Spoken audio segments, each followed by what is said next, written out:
Ini memang kami khususkan untuk mahasiswa pasca sarjana, Prof, yang master ya, sehingga istilahnya memang berkewajiban untuk publikasi internasional. Kita bekali dengan ilmunya Prof Talib. Jangan ragu-ragu, Prof, dituangkan semua ya.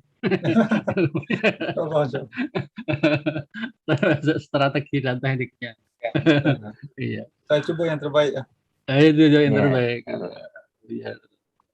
Mungkin Bu Niki. Kita mulai nih Bapak. Ya. Baik. Mohon izin untuk kami bisa mulai dan mohon izin untuk mengantar kegiatan visiting professor, technical article, writing and publication strategies for reputable journal dalam bahasa Indonesia. Bismillahirrahmanirrahim. Assalamualaikum warahmatullahi wabarakatuh. Waalaikumsalam warahmatullahi wabarakatuh.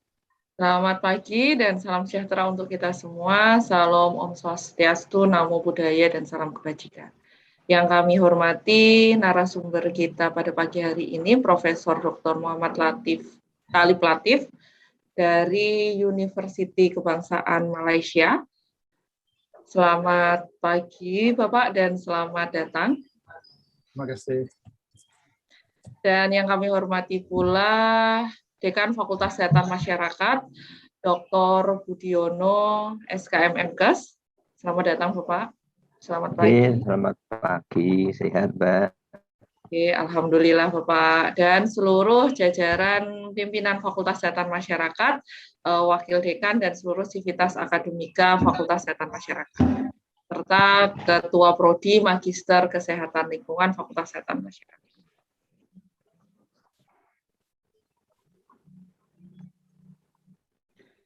Juga yang kami hormati dan kami banggakan seluruh peserta dari kegiatan Visiting Professor Program Technical Article Writing and Publication Strategy for Reputable Journal untuk pagi hari ini.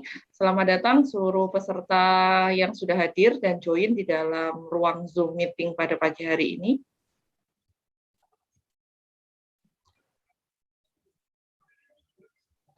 Puji syukur kehadiran Allah Subhanahu wa Ta'ala yang telah melimpahkan berkah serta rahmat-Nya kepada kita semua, sehingga dalam kesempatan pada pagi hari ini kita bisa berkumpul bersama dalam kondisi insya Allah sehat walafiat terahir dan batin. Amin.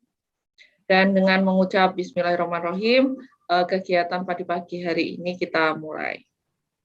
Seluruh peserta dalam kegiatan pada pagi hari ini dan juga narasumber dan undangan, untuk mengawali kegiatan pada pagi hari ini, mari kita bisa berdoa menurut agama dan kepercayaan kita masing-masing. Berdoa kami persilakan.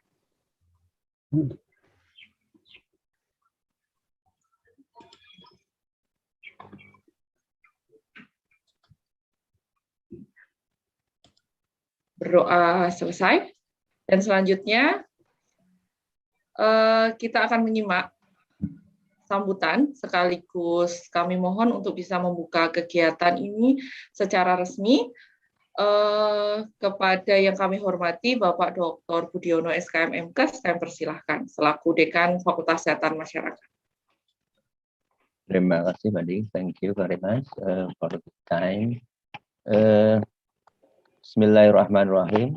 Dear President for the Academic and Student Affairs, Associate Professor Dr. Mirza Juli. Question for the resources, Dr. Apoina Kartini, Medical Doctor, and Honorable Speaker, Profesor Dr. Talib Latif. Good morning, Prof. Talib. From Department of Earth and Sciences and Environment, Faculty of Science and Technology, University Kebangsaan Malaysia. Associate Professor Dr. Suhartono, Medical Doctor, as a moderator, and our colleague, lecturers, and also participants or students from the doctoral program and also from the environmental health study program, I mean for master degree.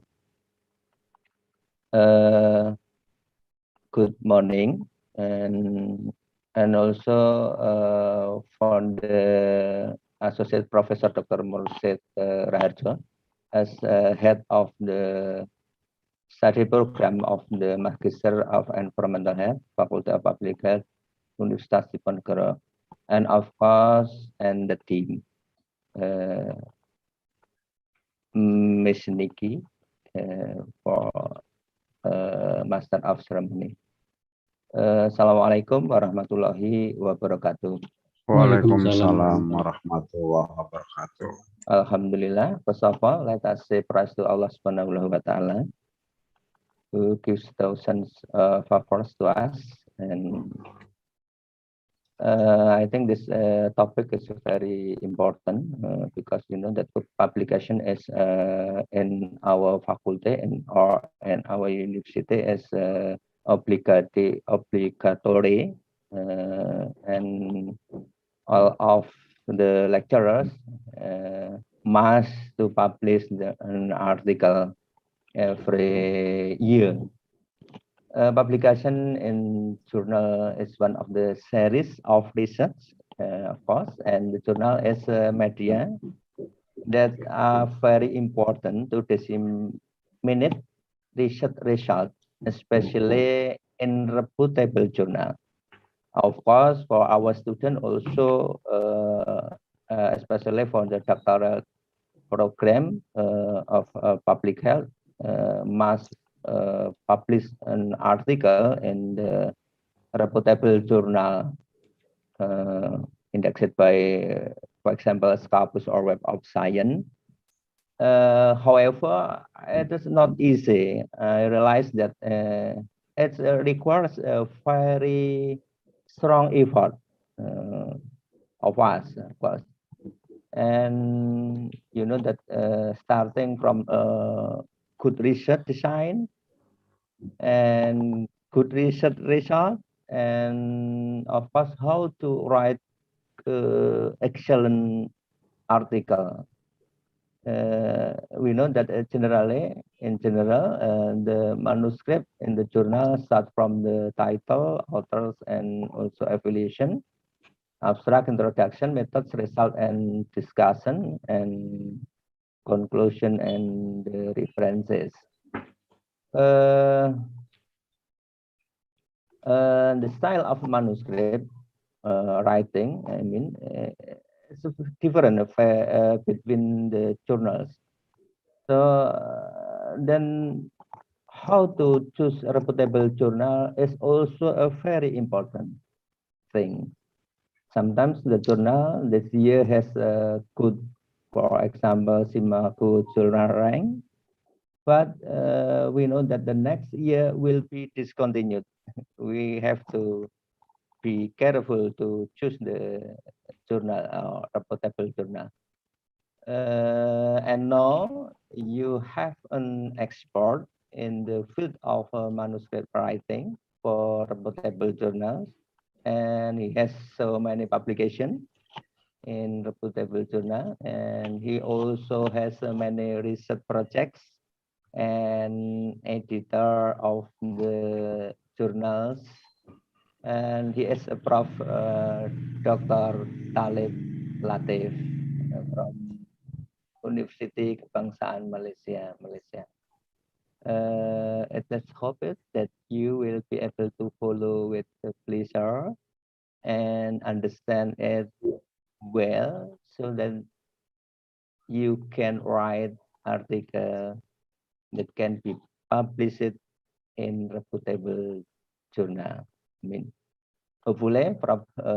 Talib Latif and the participant and also our colleague lecturers enjoy the webinar, and thank you very much for your attention. With your permission and of course permission from the Allah Subhanahu wa Ta'ala, this event I officially open. Bismillahirrahmanirrahim. Terima kasih. Wassalamualaikum warahmatullahi wabarakatuh. Waalaikumsalam warahmatullahi warahmatullahi. Okay, thanks for your speech, Dr. Budiano. Dan selanjutnya kita akan lanjutkan untuk kegiatan paparan materi untuk technical article writing and publication strategi dari pembicara kita dari Universiti Kebangsaan Malaysia yang akan dipandu secara keseluruhan oleh moderator kita, yaitu Dr. Suhartono MKes. Beliau adalah dosen di Fakultas Kesehatan Masyarakat dengan bidang kesehatan lingkungan, dan beliau adalah calon guru besar dari Fakultas Kesehatan Masyarakat untuk yang pertama kalinya. Dan saya persilahkan langsung kepada beliau, Dr. Budiono, mohon maaf, Dr. Suhartono MKes. Monggo Bapak. Ya, terima kasih Bu Niki. Bismillahirrahmanirrahim. Assalamualaikum warahmatullahi wabarakatuh. Waalaikumsalam warahmatullahi wabarakatuh. Selamat pagi, good morning. Pertama-tama mari kita senantiasa panjatkan puji syukur kehadirat Allah Subhanahu wa taala karena kita diberi limpahan nikmat kesehatan dan keselamatan sehingga dapat bertemu dalam acara Visiting Profesor program yang diselenggarakan oleh program Magister Kesehatan Lingkungan Fakultas Kesehatan Masyarakat Universitas Diponegoro. Started by Mr. Budiono at the beginning as academic person, ya. Kita we are required to give birth, create an scientific work, ya. Jadi kita dituntut untuk membuat suatu karya ilmiah, gitu ya.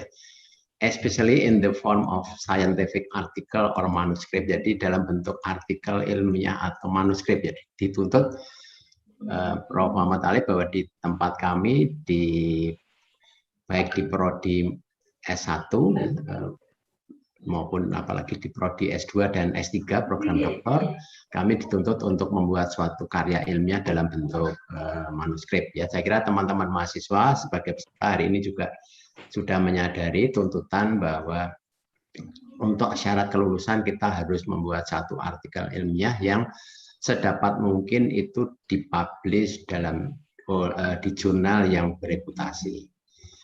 Oke, related to this, has joined with us this morning, Mr. Profesor Dr. Muhammad Talib Latif. Ya, he is a lecturer at the Department of Earth Sciences and Environment Faculty of Science and Technology, Universitas Kebangsaan Malaysia. Terima kasih Prof. Muhammad Talib atas kesediaan waktunya, dan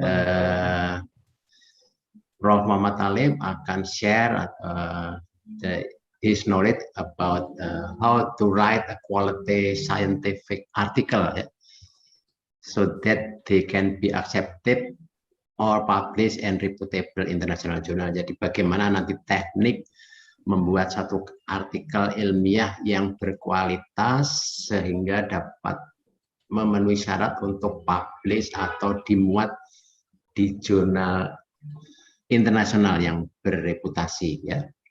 Saya kira itu yang bisa saya sampaikan, tapi sebelum saya mengundang Prof. Muhammad Talib untuk menyajikan materinya, mungkin akan saya bacakan sekilas tentang kurikulum vitae Prof. Dr. Muhammad Talib. Beliau dilahirkan di Bandar Melaka, ya, Prof, ya. Tanggal 10 Mei 1971, ya. 10 Mei 1971. Status menikah. Beliau adalah dosen di Department of Earth Sciences and Environment, Faculty of Science and Technology, University Kebangsaan Malaysia. Kalau di academic reputation-nya saya kira sangat luar biasa, dengan indeks diisi Web Science mencapai 30, kemudian di Scopus 32 dan Google Scholar 40. Dengan field of expertise dari Mr. Muhammad Talib ini adalah atmospheric chemistry and air pollution. surfactant and humic-like substances in the atmosphere, outdoor and indoor air quality. Ya, jadi saya kira memang satu topik yang sesuai dalam kondisi saat ini, di mana masalah pencemaran udara baik indoor maupun outdoor juga menjadi isu yang internasional sampai saat ini, dan bahkan ada rencana bebas karbon ya di tahun 2060 ya. Kemudian inorganic and organic composition of atmospheric aerosol, dan yang terakhir expertise beliau adalah di senyawa volatile organic compounds atau VOC. Untuk karya ilmiah saya kira sangat banyak sehingga tidak saya bacakan. Untuk menyingkat waktu, mungkin saya persilakan Mr. Muhammad Talib untuk menyampaikan materinya tentang bagaimana membuat artikel yang layak untuk publikasi di jurnal bereputasi, gitu ya. Kemudian untuk para peserta, terima kasih juga telah bergabung, dan secara teknis bisa saja nanti selama Prof. Muhammad Talib menyampaikan materinya, kalau ada yang memang akan ditanyakan langsung bisa saja, tapi kalau misalnya mau menunggu sampai Prof. Muhammad Talib menyelesaikan presentasinya juga tidak apa-apa. Kemudian nanti untuk setiap partisipan diberi kesempatan untuk bertanya ya secara langsung, oral, maupun mungkin bisa melalui tertulis dengan chatting gitu ya mungkin. Demikian mungkin pengantar dari saya. Sekali lagi terima kasih kepada Prof. Muhammad Talib dan juga semua peserta yang sudah bergabung. Saya persilakan, please Mr. Muhammad Talib to present this meeting. Terima kasih. Terima kasih Dr. Suhartono. Saya share saya punya presentation dulu. Oke. Bismillahirrahmanirrahim. Assalamualaikum warahmatullahi taala wabarakatuh. Waalaikumsalam warahmatullahi wabarakatuh. Dan selamat pagi, good morning. Yang saya hormati Dr. Budiono, Dekan Fakulti Kesihatan Masyarakat Universitas Diponegoro, Timbalan Dekan, Deputi Dean, Ketua-Ketua Program, Bapak-Bapak Dosen, Ibu-Ibu, seterusnya yang saya raikan pelajar-pelajar daripada Fakulti Kesihatan Masyarakat Universitas Diponegoro. First of all, I would like to give my lecture in English, but I think I will also mention a certain word in Malay or Bahasa Melayu.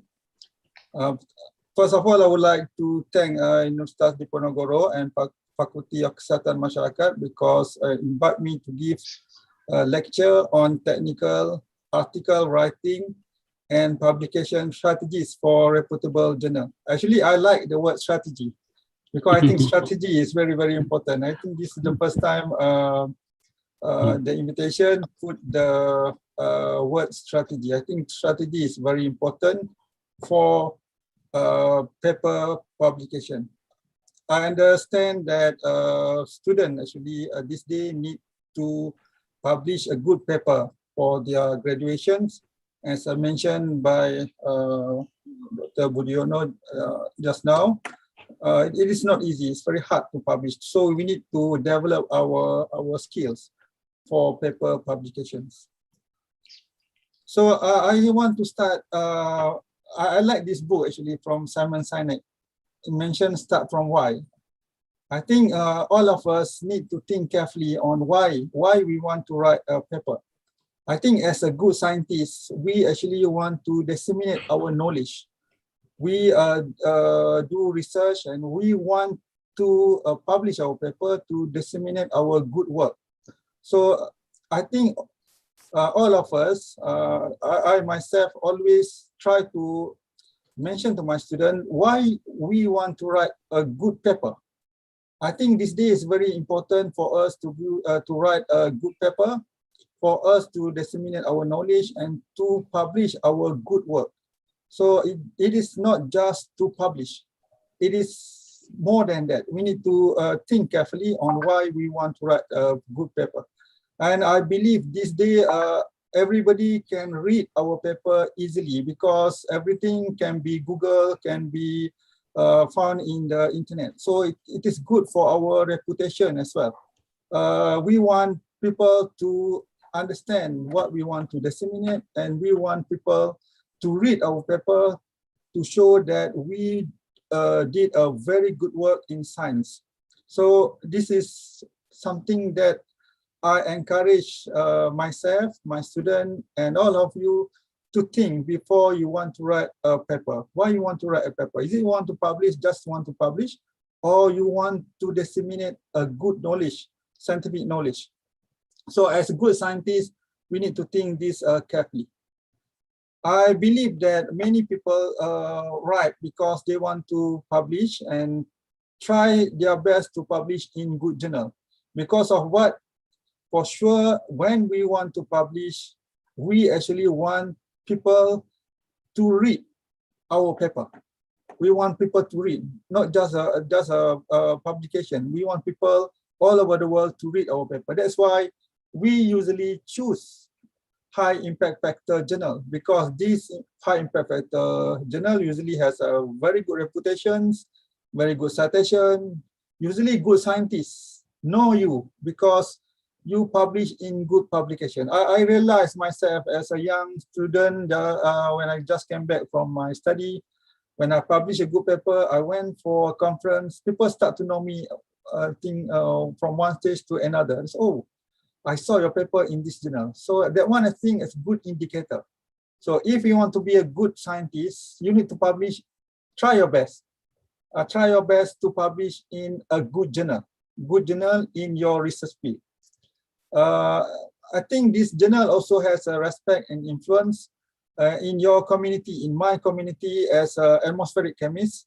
Many people want to publish in atmospheric environment, good journal, atmospheric chemistry and physics, for example. So when people write paper and publish into this journal, usually your rank or your influence toward the scientific knowledge in this particular subject will increase. So I think it's good for, if you want to be a good researcher in international level, you need to publish in good and respected journal. Because mostly when we publish in a high impact journal, we have citations. A good citation is very important for our academic work or for our research work. It will increase our H index and so on. If you want to further your career as a lecturer, scientist, and so on. Most of this high impact journal has online availability, people easy to read, open access, accessibility, and usually if you publish paper in a good journal, the editor usually send your journal, your article to a good reviewer, and this good reviewer usually give you a good feedback. I think feedback is very important when you want to develop your science, your scientific work. I remember one of a professor, I think from Australia, when I heard, just I came back from my PhD at that time, he said, science developed by criticism, means that when you do a good work and then you send your paper to a good journal, usually the editor will send it to a good researcher and they will give a good feedback. Feedback, I think, is very important for scientist development. I think this day, many people, many good company, even a business company, welcome feedback. If you send a good journal, after your paper published, they quickly send you a feedback form. I mean that the journal already good, but they want feedback to improve themselves. We also need to use this feedback as a good indicator for us to develop our career and our good science. Rather than you send a journal and then the journal say, okay, your paper is accepted. That one is very rare, but we actually, I myself and my student, we encourage to send paper to good journal to get a feedback. Even though sometimes paper get rejected, but we improve ourselves. I think good paper usually start long before we publish. That's why I want to emphasize. Mean that it comes from a good research. Means that before we start our publication, we need to start our good research. This one is a very basic information. I myself, in my group, after the student join us, usually we give a lot of training and lecture on how to write, how to do a good research. Good paper, I want to emphasize, good paper come from a good research work. So before we start our research, we need to plan properly what questions we want to answer. Then this one also, I think we need to find time. I think I like to read this book, 7 Habits Highly Effective People. I think we need to try to find time. This good paper usually is very important, but not urgent. So we need to find time to read, to write. As student, you need to start as early as you can. Other than that, I think because as mentioned just now, to write a paper is sometimes very, very difficult. I myself struggled to write a paper when I was a young lecturer, a young student. So I need to read a book. I encourage you to read a book on academic writing from time to time and Google if you find a good paper, a good article on academic writing. This one I want to continue with a good research. So good research actually comes from good research questions. What question you want to answer? Is it your question already answered by others? So you need to think carefully before you do a good research. So I think this one is a basic information. Long before we write a good paper, we need to know what is our research questions. Most of the time, sometimes our question has been answered by others. So we need to carefully try to answer, try to discuss with our friend, our supervisor, what is our research questions for this particular topic. So do not just accept title. Try to ask yourself, what question you want to answer from this paper, from this research. So we need to have a good problem statement. Why we want to conduct this kind of research. And we need to know about our hypothesis as well as our objectives clearly before we start our good research for a good publication. I think this one we need to debate, to discuss within our group before we start our paper writing. So research paper must demonstrate novelty, significance, and competence. So before you start writing, I usually try to discuss with my student on expected result based on hypothesis. Usually the student need to think what actually table that they want to present in their paper. What type of figure they think that they can include into their paper. What statistical analysis they want to use. Time frame, how long they want to write a paper, and a target journal. Usually in our group, I usually ask the student to present with us a structure of the paper first. So a structure means what is the title, you think? What's the in introduction? What point you want to include in your introduction? And the end of introduction, what is the aim of the paper? What is your methodology? And what table and figures you want to include into your paper? This one is what I call a structure before the students start their paper writing. And what is target journal? What journal you want to publish your paper? So most of the time, people try to find a good journal, and good journal usually shows by high impact factor journal. The impact factor usually is based on a citation over number of publications. They include 2 years. For example, 2021 citation impact factor, it will be based on 2019 and 2020 papers. So you need to make sure this one you can get from WS, for example, and look properly what is the impact factor of that particular journal. This one is only is indicator. I mentioned not necessarily we need to submit to very high impact factor, but this is just indicator. If we submit a paper to a good journal with high impact factor, usually our paper gets cited easily, and many researchers will read our paper. I think this one is a Journal Citation Report, JCR. You can find the impact factor. For example, I like to publish in a mass-free environment. I can see the journal impact factor. This one in 2017 is 3.7, and I can have a look to the rank of the journal. The rank of the journal shows what is the Q quotient, and this one, for example, the journal is Q1. That one Q1 means that the journal has the ranking is within 25% of overall the subject matter. So this is only example on how you want to choose a good journal for your publication. So most of the time, people want to submit to a Q1 journal, WS or Scopus also has different Q1. But if you want to submit a good paper, usually it's based on WS, Web of Science.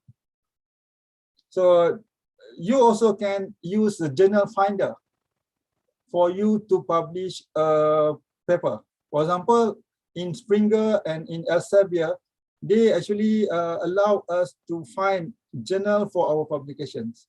We only need to enter title, and then you need to put abstract. So they will show you what type of paper and what journal you can publish. For example, this one. If you use journal, you can Google journal finder for Elsevier. They shows this site score, impact factor, and the acceptance rate, for example. So you can choose which journal you want to publish. I also encourage my students, if you want to submit a paper to atmospheric environment, for example, you need to read the paper in atmospheric environment, so you can understand the trend, the title of the article in that particular journal. So try your best to read an article from atmospheric environment if you want to publish a paper in atmospheric environment. So you know, is it your paper is in the same standard with the article in atmospheric environment? That one I think is very, very important. And I also want to encourage my students and others to avoid predatory journals. So these days there are so many predatory journals that usually invite us to publish in their article, in their journal. So try to avoid this, as mentioned by Dr. Budiono just now. Some journal actually index in Scopus. Next year, you see this already disappear, because this journal usually not show a good integrity. They just want money, they just want paper, and they want to publish as quick as they can. Then they actually not conducted a good assessment for that particular journal. They not review it carefully. They just change by using track change and so on. After that, you need to pay. So try to avoid this, because I mentioned just now, this day they are very easy for you for people to know you, isn't it? I read a book, 21st Lesson in 21st Century. I think that book mentioned that this day is very easy. Everything about you, people easily know about that, isn't it? They can Google you, they can look at your publication and so on. Even this era of artificial intelligence, we don't know ourselves. Machine know us more than us, based on that book. So the data about us is all over the internet system. So please try to avoid this kind of predatory journal. Don't publish in this particular journal. This is not good reputation for scientists. So if you already choose a journal, try to study the scope of the journal. Scope of the journal, I think you need to we need to carefully read guide to author and read a published paper from that particular journal, discuss with supervisor and other researchers on that particular journal. If possible, try to cite that particular journal for your publications. Try to look who the one that published a lot in that particular journal. So read carefully scope of that particular journal. So you understand, when you understand, you can publish in that particular journal. And now time for start writing. I think for you to start writing, for us to start writing, always think about reader.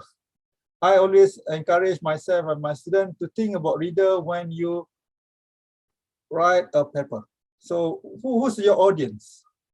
Your audience actually mostly are scientists, isn't it? And people who read, and let them read and read carefully and enjoy your publications. So that one is very important. You need to know your audience, who the one that you want to your paper read by other researchers or scientists. So I just want to mention again, my former supervisor, when I was a PhD student, always mentioned this good story, flow of story. Good article usually produced from a good research story. I myself, at that particular time, when I did my PhD in 2006, I don't understand what is research story. I know about, I am a chemist. I conducted my work in our lab, and then after that, I thought I want to publish. I don't know what is story. Story, at last I understand, the story is very, very important. Research story, means that you need to be a consistent, you need to have your objective, you need to have your methodology, you need to have result in and conclusion in good storyline. Mean that you need to be consistent on your story. Your objective need to be answered by your conclusions. Whatever you mention first, you need to write first, and then after that, consistently discuss and conclude it properly. That one, what I call a good story of your paper. So objective one need to be followed by methodology for objective one, a discussion of objective one, and conclusion of objective one. So you need to have a flow of information, flow of story. Mean that the flow of story need to be constant and good and easy for people to read. This one I just want to share about the editor, Peter Trower, mentioned about 8 reasons I accepted your article. Just to share, first he said it provides insight to an important issues. So try your best to make sure your paper, your research has a good important issues. For example, this day people mention about COVID-19, isn't it? A very a lot of discussion on COVID-19. How you want to make sure your paper is very important in terms of these COVID issues, for example. The insight is useful to people who make a decision. The insight is used to develop framework of theory. The insight stimulate new important questions. The method used to explore the issue are appropriate. The method used are applied rigorously and explain why and how the data support the conclusions, connection to prior work, and the article tell a good story.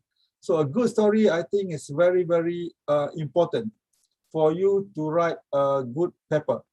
So this is an example of an opinion from an editor. I actually asked my supervisor last time. He was an editor of Atmospheric Environment and several other paper.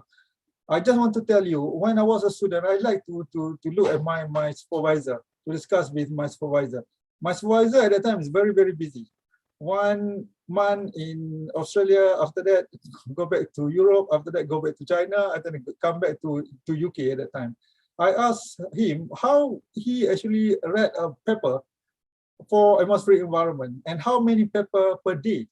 He said every day he receives 25 papers on his desk. Or two of my friends actually helped him for the editorial processes. So he said, I said, how you handle these 25 papers? At that time, my supervisor, Peter Bumblecom, said to me, I read a title, if I found a good title, and then after that, I read in detail the abstract. After that, I read quickly the introduction, and I stop a little bit at the aim of your introductions. In the end of the paper, you have aim of your paper, isn't it? I stop a little bit there. After that, I quickly go to the paper methodology, and I stop at conclusions. And after that, I make a decision, reject or further review. You can see the title must be very interesting. After that, your abstract represent overall information of our paper. After that, the aim, you read quickly, but stop a little bit at the aim of the paper. After that, you go through the methodology quickly and stop at the conclusions. So I thought, oh, that one. And after that, he can read 25 papers per day. You can see how can this very busy editor can read 25 papers per day, but he read very quickly and stop a little bit at different important point of our paper. So we need to be careful. We need to write a good title.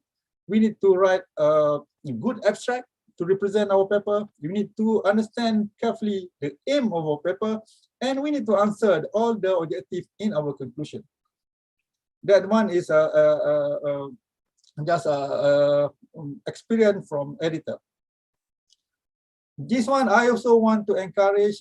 I encourage my student to do something. I get this from Guy Kawasaki, one of the Apple, I think friend of Steve Jobs.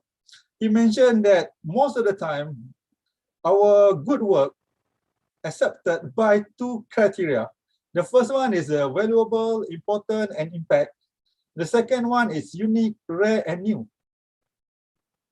This one we mention as a right top hand corner. Mean that if our work is very important, have impactful, have value, and with combination with unique, rare, and new, usually our paper can get easily accepted. If we write in good way, or our paper have very good writing. You can imagine if we put it here, maybe we on the left hand corner, isn't it? It is very rare, but it's not important. If here, this one, this it is maybe is very important, but not new. Everybody have done this. So to make sure our research is good, try to think carefully on what is important and is it new, is it rare, is it unique. So this one I think is a high level of scientific writing. Very rare, very unique, very new, and it is very, very, very important. If very important, it is not new. Many people already done that. That one is very hard for us to go for a good article in good journal, to publish in good journal. Okay, now I want to start to write to discuss on article writing. I believe everybody, all students know about this one. When you want to write a paper, you need to write title, abstract, introduction, research highlight, methodology, result and discussion, conclusion, and you need to brainstorm with your supervisor and others. As I mentioned in my group, I asked the student to show me structure of the paper. I actually learned from my supervisor at the time. Every time I want to write, I showed him a structure of my paper. Mean that I tried to suggest a title, an abstract. I not write the abstract. First, in my introduction, I try to mention, okay, this paragraph, I want to write this. Second paragraph, this. Third paragraph, this. And after that, this is my methodology. This is my result discussion. I think I want to have 2 tables about this, and I will draw a figure about this. And after that, I start to write my paper. So not necessarily a flow of article, this one, you follow this way. Mean that most of the time, the easier way for you to write is start with your methodology, for example. I usually ask my students to start with methodology. Write your methodology, because methodology the one that you already know before you start your experiment. And after that, go for result and discussions. After that, go for introductions. After that, maybe draw your conclusion. At last, write your abstract. Not necessarily follow abstract, introduction, research highlight, methodology, result, discussion, and conclusions. So I mentioned like this. When I want to write a paper or my student paper, we start with a methodology first. Because methodology has been used by students to do their work. And data and table. What is table and figure you want to present? Sometimes, if as a lecturer, if the student is very young, I need to discuss with them table and figure first. For example, undergraduate student and master student, usually I discuss with my student what table and figure you think you want to draw. And I usually show them this is type of table that I want you to prepare. So the data need to be included into this particular table and figures. And after that, result and discussion, as I mentioned, introduction, conclusion, abstract, and this one is research highlight. Usually the 3 letters, conclusion, abstract, and research highlight are the one that I write at the end. I start with methodology and data, table, and figures, as well as result, discussion, and introductions. So methodology, I think methodology is very easy to write. We need to mention to write on how we did our study problem. We need to briefly explain the general type of scientific procedure that we use. What did we use? Everything. I think most of the time, the student and also writer can easily write the methodology. Make sure the methodology, what you want to present first, you write it first. Sometimes you need to explain a little bit on your research area, your station location, and so on. So this one I think is very easy, because most of the time we also get this from previous research, so we can improve. Not just copy and paste. Try to our best to improve the methodology from others, or methodology that we use for our thesis, for example. So different subject usually has different style of writing. Sometimes chemistry, you need to list everything on chemical information, for example. But usually, I think it's very easy to write a methodology. After that, figure and table. I think most of the time we want to summarize our data into a table. If a table is too large, we usually include that table in supplementary, because we want to make everybody easy. Means that easy to manage our paper. Can you imagine if you put a very large table, 3 pages table into our paper? Because the process of the journal, after the paper be reviewed, the editor will send the paper to the copy editor. This copy editor, Elsevier, for example, they located in different areas from the editor. Okay? Usually, for Springer and Elsevier, the copy editor is located in India or Philippines, the area that maybe quite easy for them. I think because of I think because of first, because of the copy editor English. Second, I think most of the time the journal actually printed in different countries. So the copy editor, the one that will manage your paper. So the editors don't know about that anymore. I was also editor for several journals. after I make a decision, I not even think about that paper anymore. So the publisher we send to copy editor. The copy editor will manage your paper. Can you imagine if your table is too large? It's very hard for them, isn't it? So most of the time, the editor will make a decision. If your paper has a very large table, easy for them to reject first, because they don't want to make any blunder at the end when they send this paper to copy editor. So better to reject your paper as quick as they can. So make sure your table is reasonable to be included into that particular paper. Figure and table usually show the data, induce the reader to think about the substance and result, present many numbers in small space, make large data set coherent, encourage the eye to compare data. So this figure and table cannot be similar. Table usually we present a descriptive data. Descriptive data means that the main data we present in table. Usually we discuss this data in our table. We say, okay, the concentration is 5 microgram per meter cubic. So we cannot mention that without refer to any data from table. Figure usually the one that we want to make comparison. This one is high and this one is low. So if we has data, usually the data should be presented in table, in our main text, or in the supplementary. You mentioned 5, suddenly no indicator of 5 in table. People usually, it's hard to find which one is 5, which one is 5. Figure usually cannot exactly indicate the numbers. Okay, it's just a comparison. So most of the time, descriptive data presented in table.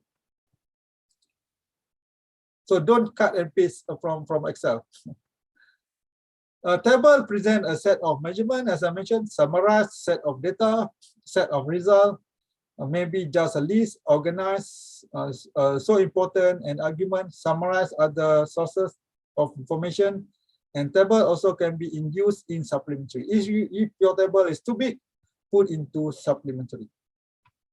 This is example of a good table. Good table usually has a good title. The title can represent everything in your table. So don't just say data from fieldwork. That one cannot represent anything. So we need to make sure if other researchers cut our table and put into their presentation or any other publication, people can understand the table easily. For example, you have figure, just mention study location. That one is not a good title. So make sure the table has a very good and representative title. So if people cut and paste your table, put into their presentation, other researchers, other reader can understand easily the table. If you put, for example, certain bold number, put not under the table. Bold values are loading values that are greater than 0.7. If you have star, for example, in your table, put star. Star is what? Okay. So that one, what I mentioned as independent and representative table. So people can understand easily your table. Secondly, a figure. Most of the journal actually like for you to draw your figures in black and white. Because if you want to print in color, you need to pay a lot of money. I think about 400 USD for one figure. It's very expensive, isn't it? So we can draw a color figure, but make sure if we print in black and white, it can differentiate easily. It can be differentiated easily because this day the journal allow us to present our figure in internet version, online version, in color. But remember, they need to print to send to a library and so on. They need to. They also has a printed versions. So make sure if you present your figure in color, in online version, it can be easily understood in the printed version. That one I think is very, very important. So most of the time I ask my student to draw a black and white, so like this. So easy for the student to, easy for the reader to differentiate, and easily for them to understand. Don't do like this. I think most of us not do like this. No title and so on. So this one is not good. Make sure easy, no line and so on. This one, I think, example from my supervisor last time. This one is good for publications. This one is good for presentations. If you present in using, if you want to present, this one is good color. But if you want to publish, try our best to use a black and white. So result and discussion. I think this one is a important part for our data presentations. So usually our data is really prepared in a table. I usually ask my student to look carefully your table. You need to explain your table. You have a table, try to look carefully your table. If you want to discuss your data, make sure you understand your table. What explanation you want to do or you want to present from your table. So sometimes you need to think carefully about this. You have table, how you want to present it. You cannot discuss everything. Maybe you can highlight the important thing from your data from your table. So that's why I said to my students sometimes, I just make a joke. Try to stick near to your bed and then try to think carefully what you want to present, rather than present it quickly. So usually for result and discussion, you need to explain the behavior of your data, the characteristic of your data. You need to explain your data, the character, what is high, what is low, and so on. Second, I think in result and discussion, you need to explain why it appears like that. Explain your data, the character of your data, the behavior of your data. After that, as scientists, you need to explain why. Explain why its behavior like that. This is because of this and this. Explain why. Support your argument with a reference.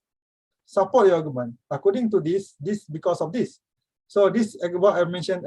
Explain why. Third thing, in result and discussion, usually you need to compare with previous studies. If you only explain your data without any explanation on why and without any comparison, usually people consider that one is not a scientific publication. That one is a report. A report usually, when we read a report on environmental data in Malaysia, for example, from my department, my country Department of Environment, they only discuss this high, low, high, low. They not explain why in detail, and they never compare. They never compare with other previous studies and so on. So if you want to discuss in good scientific style, I suggest for you to think about these three. Explain your data, character, explain why it's happened, and compare. I found many of my students from Department of Environment and other agencies who come to work with us, they only explain their data without any explanation on why, without any comparison. So I think these three important things you need to remember when you want to write a good design discussion.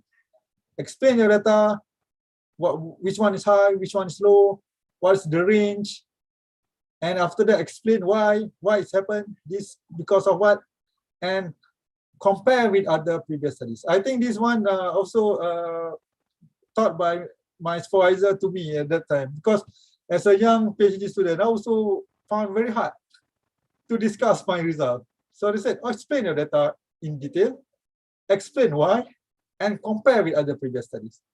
So every single data, if you can do like this, you will write a good result and discussion.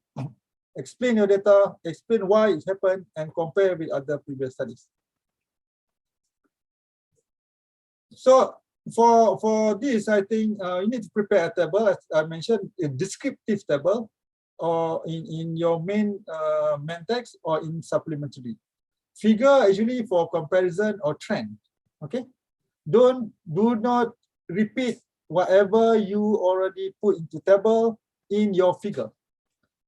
Means that table is descriptive information, figure is just a trend or comparison, whatever, to highlight the important point for you to compare. That one is different between table and figure. You cannot, you already put an average in a table, and then after that you compare again in a figure. That one is repetition. Usually the journal don't like that kind of thing. Explain data behavior, explain why, and things else, compare with other previous studies. So this is example of result and discussion. Main data should be presented and discussed first. This one is related to flow of information. As I mentioned, flow of information in a paper is very, very important. It means that whatever you mention first, you need to discuss first. So don't mix. For example, in methodology, you put A first. Suddenly, in your result discussion, you put B first. So please present your main data as first discussions. Discuss in good flow, main data. This one is example on how you want to explain the character of your data. I used this last time when I was a student as a chemist, range, maximum, minimum, and after that I support by explanation, compare with other previous research. Avoid too many assumptions. This maybe, as a scientific community don't like you assume too much. This may be because of, try to firm this due to what, and this has been shown by other previous research. Don't put too many assumptions. This maybe that one is assumption. Try to support with a good previous research or good scientific evidence. I repeat again because I think this one is hard for me last time. Maybe it's easy for you, but for me it's very hard. Explain your data, give reason, compare with other previous studies. So this will differentiate your scientific paper with a report produced by other agencies, other publications. In terms of introduction, I think introduction also very important. We need to structure our introductions. Introduction usually a motivation. Why you want to do this kind of study? Very important part of the paper, because the reader will read this first. Okay, reader will read this first after your abstract. Explain on problem statement, consist information from the previous research, what gap you want to fill, what question you want to answer, at least 3 or 4 paragraphs, don't too long until 7 or 8 paragraphs. And at the end, you need to put your main objective, aim of your paper in your last paragraph. Usually, you need to design your introductions. Mean that if you have 3 paragraphs, you need to make sure what you want to focus on your first paragraph, second paragraph, and third paragraph. I think paragraphing is very important. When I read a paper from other lecturers, maybe young lecturers and other researchers from my collaborators, I found sometimes this one is very, very important for my student, myself. I think this one is very important. Make a paragraph a unit of compositions. I mean, a paragraph is not just a paragraph. Every single paragraph has different points. I usually ask my student, what point you want to mention in one paragraph? If it starts with a leading sentence, okay? It starts with a leading sentence. So you have A and B, and B and C. Start a paragraph with a leading sentence, alive enough or reader to one paragraph to another. Usually, if you write your introductions, usually the introduction flow is from general to specific. And keep it simple. Don't write. Many books mention that don't write too long, especially we are not English speakers, isn't it? write a very simple sentence. Don't put too long. Do not write too long. So structuring a paragraph very, very important. One main topic per paragraph. Start with topic with a leading sentence. Expand the topic, provide example, present the evidence, and your paragraph should have a conclusion. So one main topic per paragraph is very, very important information. So you know very well what paragraph one, what we want to mention. For example, in my topic, my research, I mentioned in my first sentence, air quality can affect the human health. Mean that in that particular paragraph, I want to focus on air pollution and human health. Okay. This is an example of a paragraph with poor structuring. Mean that the different color usually shows different point. I usually color my student paper, and at first usually they ask me, what is this different color? I said that one you mentioned different point in different paragraph. You need to make sure you have very good information in a paragraph. This is also example. This is example of aim of the study. Usually at the end of your paper. Therefore, the main objective of this paper is to determine. So the aim of the paper usually you put at the end of your introductions.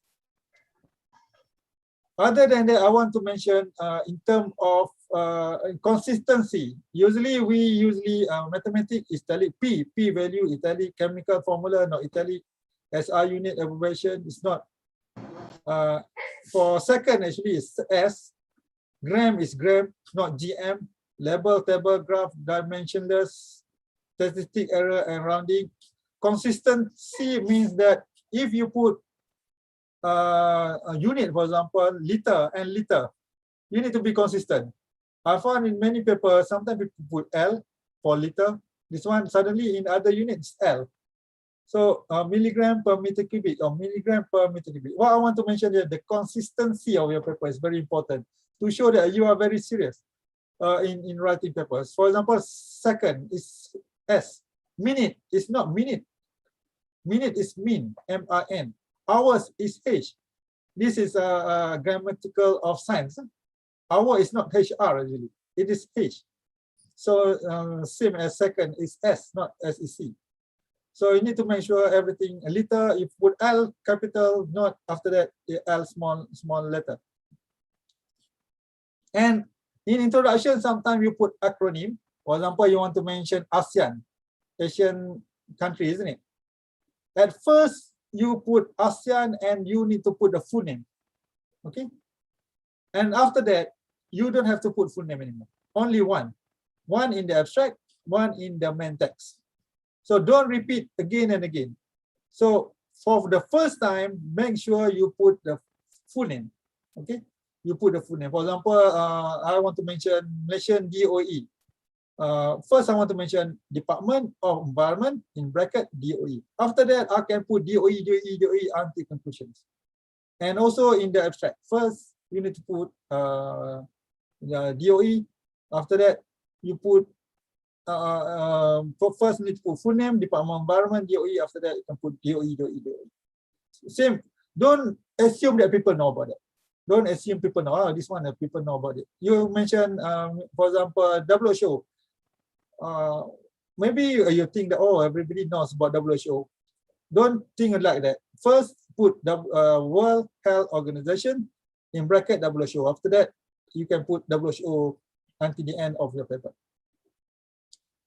And for conclusion, I think this is not a review of a summary derived from a content of the paper. Make sure the flow, you still remember the flow. Flow means that the one that you mentioned first in your introduction, methodology, result and discussion, whatever you discuss first, you need to conclude first in your conclusions. Mean that one shows that you have a very good flow of information. Whatever you emphasize first in your result and discussion, conclude first in your conclusions. Implication from the result, suggestion for future studies should not have reference, do not repeat. And if you have important result, please put it in quantitative. value. Usually the editor in one form, for the editor they will ask, is it the conclusion support by data? Support by data means the in quantitative evidence. So if you mention high, low, try to include what is high, what is low. Okay, this one is higher, mean that you need to have p-value. Don't just put a higher, lower, and so on. This one is qualitative, not quantitative. So very important, we emphasize the important result in quantitative value. Same with abstract. Don't just put higher, low. I sometimes make a joke to my student. If you put high, low, maybe you can say beautiful. The result is beautiful. No, that one is not for scientists. That one is for maybe for social science, isn't it? I don't know, but I think for us as scientists, we need to put quantitative evidence. Quantitative evidence. Even we mention high, we need to higher. Higher means that we compare with others. So we need to put certain indicator, usually p-value, or we need to have a good correlation. We need to put r value. Don't just mention a very good correlation, but no evidence. How good is good? That one actually, as a scientist, we need to show what is the quantitative evidence. So either we put R, either we put P value. The correlation is very good. R is 0.9. That one is quantitative evidence rather than very good correlation. How good is good? That one I think very important. So abstract. Abstract usually, I think the main important thing I mentioned my supervisor and I believe other editor. I myself editor for several journals. I will look carefully the paper abstract. The paper abstract usually in general has a problem statement. Air quality can affect the human health. That one is problem statement. Mean that air quality affect the human health. That one is a problem statement. Main objective. This study aim to what? Main methodology. This study use what? Main finding. The result shows that what? Conclusion. This study conclude what? And suggestion sometimes. But in certain journal, they limit the number of words. Number of words. For example, certain journal only 150. Other journal is only 200. So this one actually is optional. Problem statement and suggestions. Mean that you can start your paper with this study aim to in the from objective. If the information is the number of words is very limited. So we can start with aim of our study. No need to have a problem statement. Don't put a long problem statement in the abstract. I think the one make the editor uneasy. Sometimes I found that certain abstract has half of the abstract is problem statement. Air quality, they can affect the human health. In Malaysia, air pollution already killed 1,000 people. Several people die because half of the abstract is problem statement. Problem statement is not important in the abstract. The main things that the editor want to do is what the objective, what is your methodology used, and what is your main finding. Mean that the main important information in the abstract should be the main finding. What the paper found from your research. Don't put a very long problem statement. Usually problem statement 1 or 2 sentences is enough. Don't put until 4 or 5 and half of the abstract is problem statement. So that one is not good for abstract. So that one usually trigger the editor say, oh, I think maybe I can reject this paper. So don't trigger. My suggestion usually to my student, don't trigger assumption that this paper should be rejected by the editor. Title actually is also very important. Try to have a unique title. Condense the paper content in a few words. Don't put a very long title. Capture reader attention. Differentiate the paper from other paper at the same subject area. Attract global readers in your research field. Avoid local issues. Sometimes don't put, if you think the name of the study area is not very important, I suggest don't put your the area, the place that you conduct your research into your title. For example, I was born in Melaka, isn't it? In one area called Jasin, for example. I put the concentration of air pollution in Jasin. Even though I think that one is very important, my birthplace and so on, but nobody knows about this area, isn't it? If I put air quality in Jakarta, Jakarta is very important. This is a big city. That one is good name for title. For if you include a very remote area, except the area is very, very important, that one usually the editor will consider. Okay, if possible, try to generalize your title. Means that even the people from Africa or from America Latin think that the paper is good to read. If you put, for example, as I mentioned, the air quality in Jasin, I think the people from Africa say, oh, where is this? This is very local. So the editor will say, oh, this is local paper. Only suitable for people in Malaysia or in Melaka. Not important for us. So they will say, oh, I think better for paper, this paper get rejected. So not too long, avoid the study of, research on, don't need to put research on, report on, study on. Your paper already study, don't have to put a study on, study of. So reference, I think is very important. This one is simple things. Whatever you put into your main text, make sure it appear in your reference. Usually the editor or reviewer will try to look. You put Latif at all, suddenly not in your reference list. That one indicate that you are not very serious. So if possible, include latest reference. Usually this latest reference will be used by the editor to choose your potential reviewer. I actually as editor, so usually I read paper reference.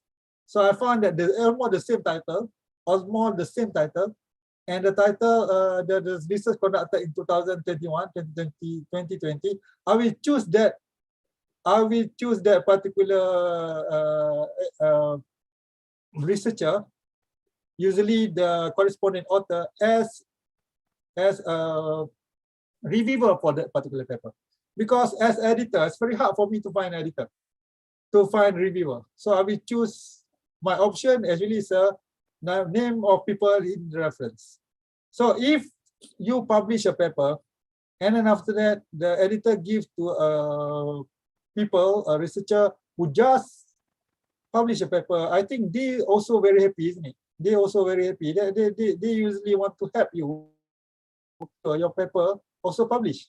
So you cite this paper, his paper or her paper that just published. I think that one is good. It's good strategy for you to choose a good reference, and this reference will be used by the editor for reviewer. So include latest reference. Don't put recently, but the reference is 2010. I usually sometimes ask my students, don't put recent if the paper is 2010. Not 2000. This year is 2021. Why put recent to 2010? So follow the general format, include letter reference, read guide to author, make sure your reference follow the general format. So I think only several slides more. In general, article in good journal has a good novelty. I mentioned novelty is very rare. It's very important. It's new, if possible. It's important. International, not local. Don't put to start. It is not local. Don't put area which is not considered important into your title. For example, you mentioned one remote place, just like I mentioned just now. If possible, make sure your paper is suitable for international reader. Even though you study this is very remote area in Melaka, in my place, for example. Make sure, even though you study a very simple house in one area, make sure this house, this paper from this house can be represented and used by other researchers all over the world. Don't put it very local. So you need to include research highlight as well. Research highlight, usually they ask us to write 85 characters 85 character with space. So make sure you put research highlight in proper way. Don't exceed the number of character. Cover letter, suggestion for 3 reviewers. Good, I already teach you how to put a reviewer. Don't put your friend. Don't put your friend in your faculty as a reviewer. I believe that the editor not choose this name. Good reference, good English, and perfect. Perfect means that not. Sometimes people write a paper with a very poor grammatical error, for example, or a very silly mistake. Don't try to avoid it. Mean that you submit a paper in perfect way. I mean that you have a good English. You send to a proofreader. The paper don't have a very silly mistake. Reference in main text appear in your reference list, for example. This example of research highlight. Okay, make sure 85 character including space. Usually in research highlight, we focus on our main finding. This is example 5. Means that you try your best to write from. I usually find this in my abstract. From my abstract, I try to transform my abstract into research highlight. So please make sure it 85 characters if you submit to Elsevier journal. And in research highlight, usually you don't have numbers, only the general information from your main finding. Reviewer selection, I mentioned, usually the editor will choose the latest person who published in the same area or same topic. So try your best to find yourself and suggest 3 different names or 2 different names as they ask, and make sure that particular person usually the one that published in that particular area. You can include people from Indonesia, for example, as well as international, and try your best to choose people who you think can help you and give you a good feedback for your paper. After that, I think before you submit your paper, please make sure proofreading. I think for student and for young lecturer, even though for me, I think a mentor is very important. Mentoring that means that you cannot submit your paper without your supervisor, without your co-supervisor, and without your co-researchers. Make sure, try your best to make sure everybody read your paper. People you put names over there in your author list, read carefully.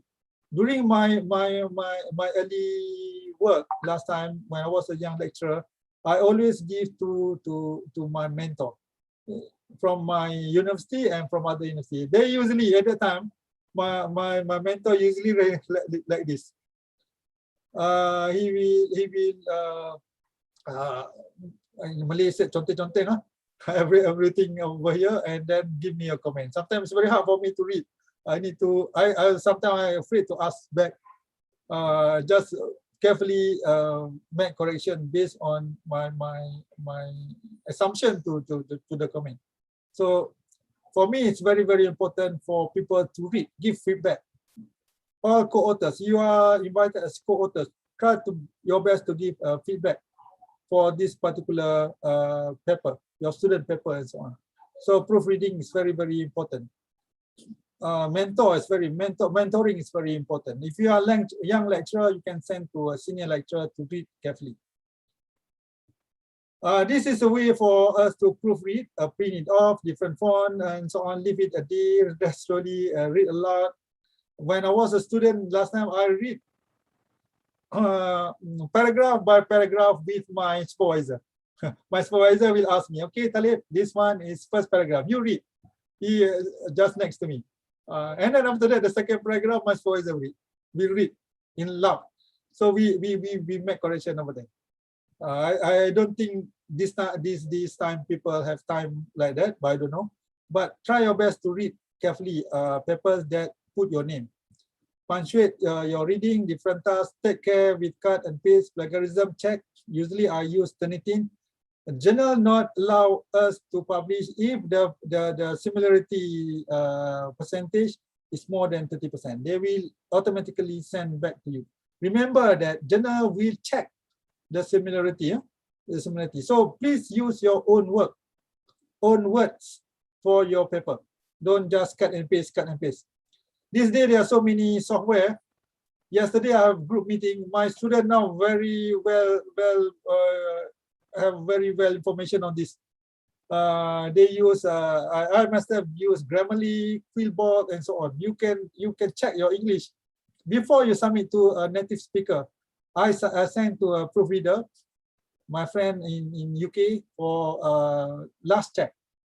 Proofreader. I think many of my friends from Indonesia also did like that. But before that, you can check this day by yourself by using Grammarly, Quillbot, and other software. I think this one sometimes free, sometimes you need to pay a little bit, but that one is help you before you submit to proofreader. Some proofreader is very expensive. If you already check with Grammarly, Quillbot, and so on, you can Google this. So it will help you to reduce the payment. And then a final check, define the title, is the reference list complete, is the reference list complete and correct, check the power of the opening and concluding sentence and paragraph, check diagram, calculation, formula, compare journal style and format, modify if needed. And make sure your journal has usually double spacing, has line number, and most important thing, usually you need a page number. Can you imagine if you want to review a paper sent to you to review, you don't have line number, you don't have page number. It's very hard, isn't it? You want first paragraph, second paragraph. It's very hard. First paragraph in introduction. To make everybody easy, put line number, and most of the journal now ask you to do that like this, and page number. Page number is very important, and double spacing. And do not forget about the cover letter.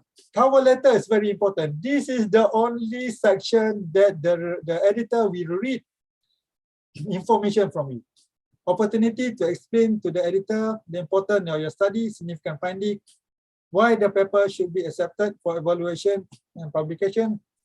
Several journals also ask role of each editor. Several journals also ask for role of each author. Mean that sometimes you need to, but this day they have one section you need to give detail. First author do what, second author do what, third author do what. But this one actually, usually I did like this.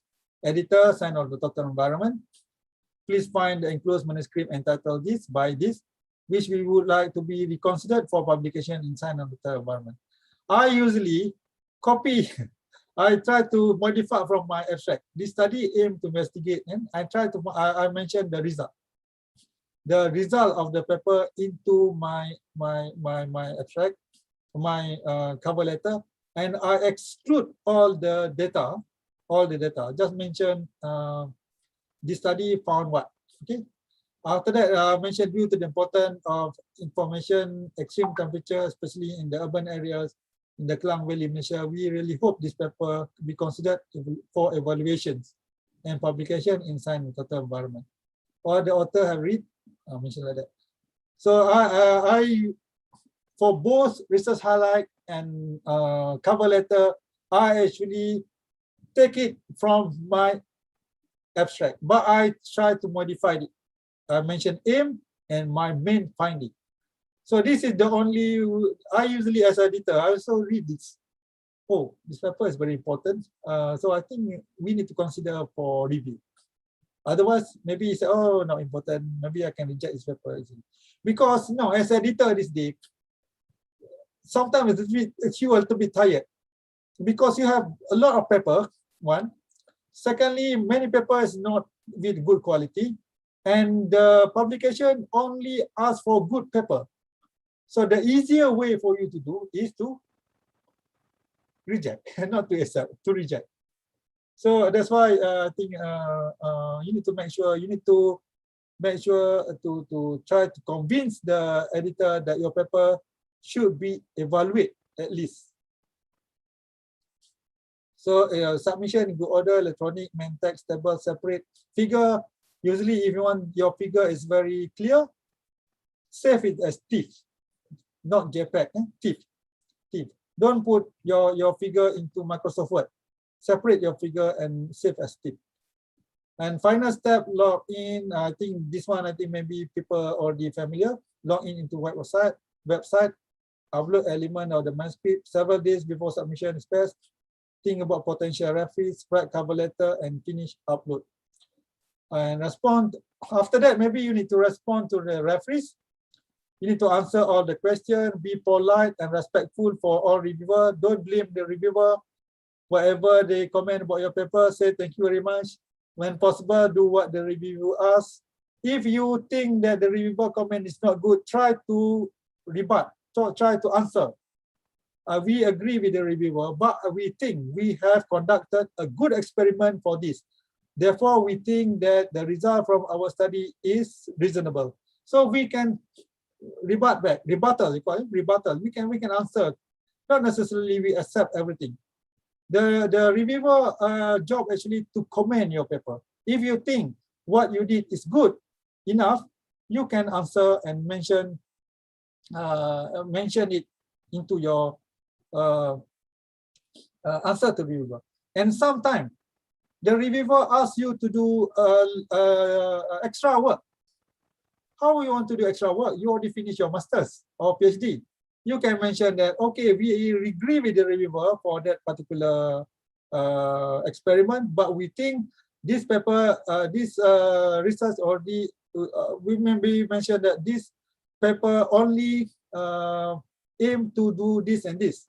We will consider this in our future study. We already include that in our conclusions. So we can include in our conclusion, mention that the one that we will want, in future studies, this thing need to be conducted. So you appreciate the reviewer comment, but we cannot do extra experiment, but we suggest that in our conclusions. Okay.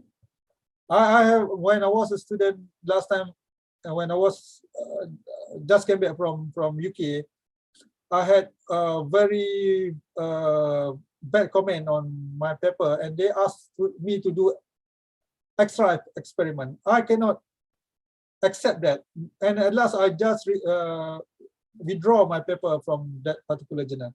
I think that one is incorrect. I just realized that I can answer properly and suggest into my conclusions. This is an example of response to reviewer. If the reviewer asks you this question, answer. We have rewritten sentence into the sentence. We have rewritten, they ask this, you answer this, and you put whatever you want, you already included into your paper, and put line. So easy for them to reread again, because this paper will be sent back to the reviewer. Easy for them to look back. They know, okay, line 90 to 94. Maybe in the text you can highlight in color, yellow color and so on. So the reviewer, the editor, easy to find your modifications. Lastly, I just want to mention, don't give up if your paper get rejected. Even a very famous Nobel Prize winner, if you read the background of Nobel Prize winner, their paper also get rejected, isn't it? My supervisor, I think, is very good supervisor and very prominent professors. Peter Brumbercom, I think one of the editor at Muslim environment for very long. His paper also get rejected many times. Every time when our paper get rejected, when we was work together, he just said, "Oh, Talib, I'm sorry, unlucky." Even the prominent editor get rejected. So don't give up. Okay, just make corrections and resubmit your paper to other journal. So when your paper get accepted, please celebrate. Celebrate when your paper get accepted. It's very hard to get paper accepted. I think that's all from my lecture. Take opportunity again to thank all of you for your attention and also for the invitations. Thank you very much. So terima kasih. Okay. Thank you, Prof. Muhammad Talib. for the very interesting presentation in this section. And then there may be any question from the participant about this material of how to make a manuscript or artikel ya. Oke. Please, the participant silakan kalau ada yang mau bertanya terkait dengan materi. Jadi saya sudah sampaikan sangat detail dan sangat rinci bagaimana kita membuat artikel ilmiah, mulai dari menentukan membuat background, kemudian metode, sampai kemudian membuat kesimpulan dari hasil penelitian yang sudah kita lakukan. Jadi memang bagaimana juga kita menyajikan datanya, how to present hasil penelitian kita, yang kapan kita bisa menggunakan tabel, kapan kita harus menggunakan figur ataupun gambar ataupun grafik misalnya. Tadi sudah sampaikan sangat detail oleh Prof. Muhammad Talib Latif ya. Saya kira sesuatu yang sangat menarik. Untuk selanjutnya saya persilakan mungkin dari para peserta, maybe from the participation, any question for Mr. Muhammad Talib?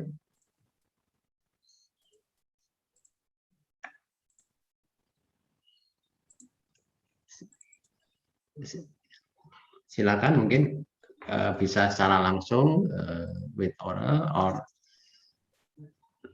melalui chatting dengan tertulis. Silakan.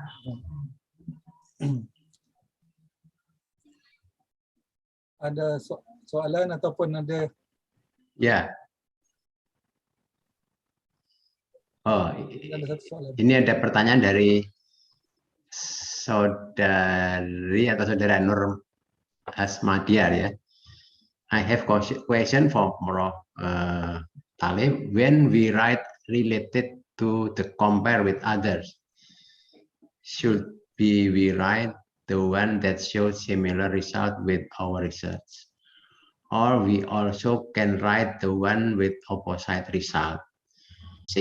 According to the data analysis, should we only compare with other research which also show result with no significant ya. Jadi mungkin yang dikaitkan kalau hasil penelitian kita tidak signifikan hasilnya, hasil analisis datanya, apakah juga harus di-compare dibandingkan dengan hasil penelitian yang hasilnya juga tidak signifikan gitu ya. Mungkin langsung aja bisa dijawab oleh Prof. Muhammad Talib pertanyaan ini. Oke, terima kasih kepada yang bertanya. Saya ingin menjawab. I think the purpose of comparison is for us to support our argument or our data. So firstly, I think we need to consider the result that's similar with our study. Similar means that we want to support we found that, for example, the concentration of a certain molecule is 5. We want to support our data with other comparison. We found that other previous research also found almost similar, 4 or 5 or 6. But if we also can compare with the research which not has similar result with our study, but focus on the one that's similar. Focus on the one that's similar. And I suggest, in terms of comparison, I suggest you to compare with the data that are very near or similar condition with your situations. Mean that if you are from Indonesia or Malaysia, isn't it? Compare with the data from Indonesia first. And then after that, maybe not in Indonesia, compare with data in Southeast Asia, Malaysia, Singapore, Vietnam, Thailand. And after that, go beyond that, Asia. And then after that, all over the world. That one is the style, the method for you to compare. Don't suddenly compare with data from Africa. Compare with data from Europe. So go step by step. Try to find data from Indonesia, near to your place, researcher from Indonesia. And after that, if you think that not enough, you can compare beyond that within Southeast Asia, from China, from Asia, from other part of the world. That one is very important. I found that sometimes people suddenly mention in China, after from Malaysia, suddenly in China. Why China is very important? There is many studies, similar study in Malaysia. Compare with Malaysia first, and then Indonesia first, and then after that go for Asia and go for Southeast Asia, and then after that go for China, go for other countries. Don't suddenly compare with the study from China without thinking or without compare result from other similar study in Indonesia and a particular region. That one, yeah, I think the style for you to compare. Go beyond your, go within your area, and after that expand to the bigger area. Don't just suddenly compare with data from Europe. The condition in Europe is different from Indonesia.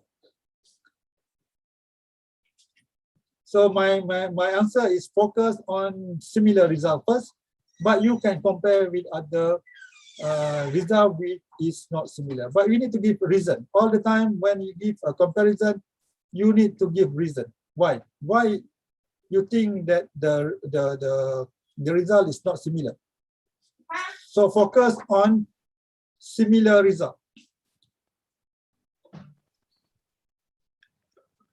Oke, thank you, Prof. Muhammad Talib. Jadi, Prof, untuk Saudari Nur Hasmadiar Nandini, jadi dari jawaban Prof. Talib tadi, kalau memang hasilnya tidak signifikan, tetap harus kita bahas, tapi kita bandingkan dulu dengan hasil-hasil penelitian di lokasi in the same location, ya. Misalnya Anda penelitian di suatu kabupaten di Indonesia, ya coba bandingkan dengan hasil-hasil penelitian sejenis tapi di Indonesia dulu, gitu ya. Kalau tidak, kalau kemudian baru dibandingkan ke negara-negara tetangga, misalnya dari Malaysia atau di daerah Southeast Asia, atau kalau nggak baru melebar ke daerah negara Asia yang lain. Itu untuk membandingkan atau untuk discussion, yang untuk membahas hasil penelitian yang Anda dapatkan. Jangan langsung dibandingkan dengan negara-negara Eropa misalnya, begitu ya.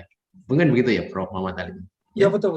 Ya, banding okay. dengan negara kita dulu, kemudian yang ada di sekitar kita. Ya, sekitar kita dulu. Oke, baru tetangga, misalnya Malaysia ataupun negara-negara ASEAN yang lain. Ya, hasil penelitian kita. There was a second question from Miss Kartika, ya. How to present an image in our article which relates to the description of the result or outcome. For example, the image of cells under a microscope in an experimental study. Are there any special rules or consideration? Jadi mungkin kalau hasil-hasil penelitian tentang jumlah sel dengan menggunakan mikroskop, gitu mungkin ya.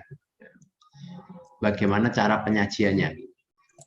Okay, for me, I think you can present your figure or your image, but make sure it has a very good, what I want to mention, the image is very good, means that good resolutions. You can present, you can put into words, for example, but you need to make sure the resolution is very good. Means that if you want to present your figures or your image, make sure you take it from a good camera, isn't it? If you take from your not good camera, for example, mobile phone and so on, that one is not has a good resolutions. So make sure the image you take from your microscope has a good resolutions. Resolution, I think, is very, very important for you can present. But if you think that that one is not suitable for your paper, you can put it into your supplementary. You know, many journals, many good journals. Yeah. If you have time to look at paper in Nature, I think everybody dream want to publish in Nature and Science, isn't it? usually the paper is very short, but all the data, all the information given actually located in supplementary. So don't think that supplementary is not very important. Supplementary is very good information. And if you think that the image is very big and the image is not suitable into your article, journal, put in supplementary. That's my advice. Make a good resolution image. Oke, thank you. Jadi memang di jurnal atau di main artikel ada juga mungkin yang menyajikan data, menyajikan gambar figur hasil gambaran dari mikroskop sel dari hasil gambar mikroskop ya. Namun memang mungkin lebih banyak di suplemen ya, di supplementary ya, disajikannya. Supplementary, yes. Ya. In the main article, maybe the data, numeric data, maybe ya, lebih ya. Jadi mungkin Bu Kartika untuk hasil penelitian yang mungkin menggunakan pembacaan mikroskop untuk melihat bentuk jumlah atau jumlah sel dan sebagainya, mungkin datanya itu lebih menurut Prof. Muhammad Alif disajikan dalam suplemen ya, suplemen dari artikel itu. Yang disajikan di main artikelnya adalah data-data yang mungkin lebih informatif bagi awam, bagi orang umum, yaitu misalnya data-data yang hasil perbandingan jumlah sel antara yang diberi perlakuan A dan B misalnya begitu. Mungkin begitunya ya, Prof. Ya, terima kasih. And then from Miss Eva Beliana, bagaimana artikel kita dapat memperoleh 3 reviewer ya? Seperti yang dimaksud Prof dalam presentasi, apakah author mencari sendiri reviewer atau mendapatkan reviewer dari publisher ya, atau dari penerbit ya? Biasanya kebanyakan jurnal Elsevier dan juga Springer dan other journals, dia akan minta penulis, author untuk mencadangkan 3 reviewer. Ada jurnal yang sampai 5. So reviewer ni sebenarnya dicadangkan oleh penulis. Saya nak beritahu, kebanyakan editor yang kalau bagi ceramah, dia akan beritahu most of the time they not choose this 3 or 5. But I found in my paper, most of the time, I think most of the time the reviewer, the editor, we choose the one that you suggested. Walaupun pada akhirnya dia kata dia tidak terima, dia cari yang lain. Tetapi pengalaman saya jadi editor untuk jurnal, beberapa jurnal kan, saya mempunyai masalah yang besar untuk mencari reviewer. Di musim-musim COVID ni, orang semuanya sibuk. Kalau saya cadang mungkin Dr. Suarsono, most of the time they think, I don't think I have time. The easier way for me is to reject, isn't it? I asked Dr. Suarsono, please review this paper and so on. And that time, so I think I'm busy, I have class and so on. I have many things to do. This one is a volunteer job. Volunteer job. Most of the time, the reviewer will say, oh no. Isn't it? So you need to have strategy on how to choose your reviewer. The reviewer.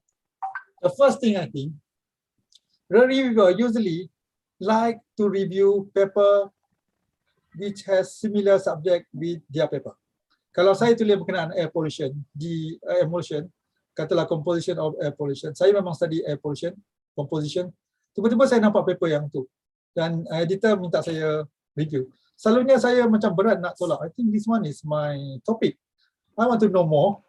Di study ni maybe di Jakarta, I want to know more. Saya selalunya akan, walaupun berat, sibuk dan sebagainya, saya akan accept lah, terima untuk review, isn't it? Yang kedua, kadang-kadang reviewer dia bagi chance untuk lihat your paper first. And then usually you just publish that paper, isn't it? Saya baru publish paper berkenaan tajuk tersebut. Dan kadang-kadang saya boleh lihat di bawah tu yang you punya reference, author punya reference. Saya tengok, dia ada review paper saya, dia ada cite paper saya. I think that one also sometimes make reviewer, this author is good because at least he know me and he also cite my paper, isn't it? Dia nulis saya punya paper dalam dia letakkan reference paper saya dalam dia punya reference. Means that one also sometimes make the reviewer, even though we are very busy, it make us happy. So my suggestion is try your best to make sure your strategy is to make sure the reviewer you suggest people who want to read your paper. Other than your paper must be perfect and so on. First, the topic. Choose people who has the same topic with you. Yang sama buat benda yang hampir sama. Walaupun you tak kenal ataupun you kenal sikit-sikit, kan kadang-kadang yang kenal sedikit-sikit ni bagus juga. At least dia kata, ni paper Pak Suartono ni, I think I want to reject pun macam, try to review lah. Kan, professionally. Even though orang ni memang kawan saya, tapi most of the time the scientists act professionally. Professionally. Dia akan baca paper kawan dia tapi act professionally. Kalau paper tu tak bagus, kita akan reject ataupun kita kata maybe give a major correction. Major corrections. Nak reject kadang-kadang kawan kan, tapi kita bagi tak apalah. Kita bagi the chance, bagi major correction. That's why I think strategize. Choose people who has a similar topic with you, even though you know him, okay, no problem.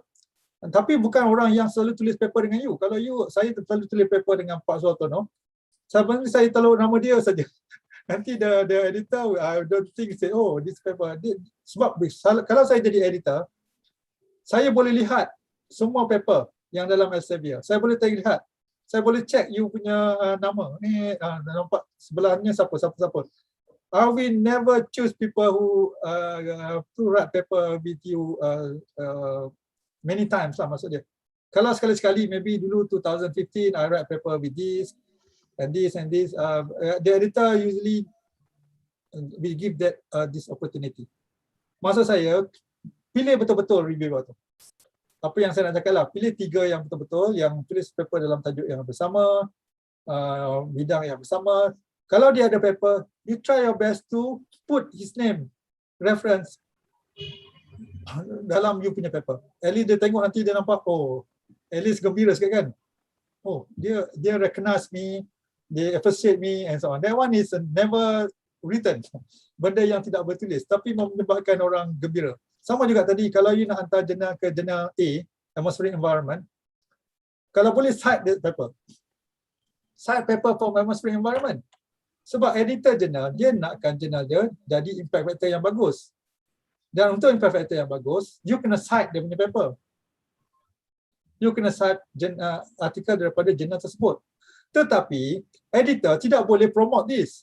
Saya tidak boleh pergi ke Universitas di Ponorogo, mention that all of you, if you want to submit a paper to this journal, please cite. Itu integritinya tidak bagus, maknanya no integrity. Kan? People will be suspicious and so on. Kalau ditahu, perkara itu ditahu, kita mention, okay, you nak submit paper ke Sam Lesana di UKM, you need to cite all paper from Sam Lesana.